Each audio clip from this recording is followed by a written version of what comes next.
পাগলের মতো একবার হাউজে কাউসারে যাবেন, একবার সিরাতে যাবেন, একবার পুলসিরাতের দিকে, একবার হাউজে কাউসারের দিকে পাগলের মতো দৌড়াতে থাকবেন।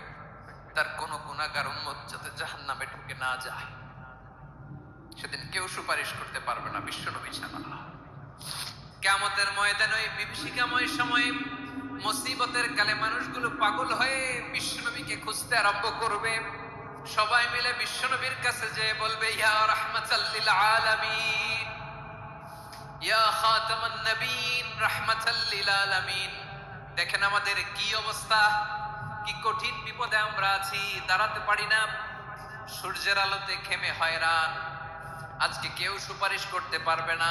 সব নবীরা অপারগতা স্বীকার করেছে, তারা বলেছে আপনি ছাড়া কেউ নাকি আল্লাহর সামনে দাঁড়াতে পারবেন না, আপনি একটু সুপারিশ করেন। বিশ্বনবী বলবেন, আসো আসো, আজকের দিনে আমি ছাড়া আল্লাহর সামনে কেউ দাঁড়াতে পারবে না।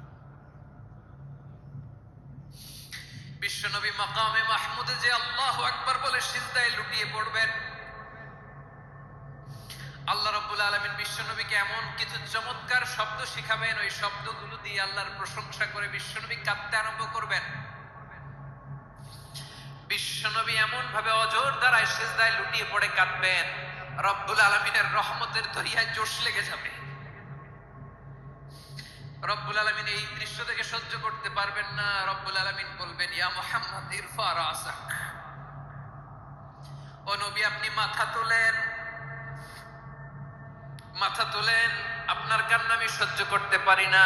নবী আপনি মাথা তোলেন, সাল তুতা, আজকে আপনি যা চাবেন তাই দেব। নবী আপনি সিজদা থেকে মাথা তুলেন, সাল তুতা, যা চাবেন তাই দেব। ওয়াশফা তুশাফা, যার জন্য সুপারিশ করবেন তার সুপারিশ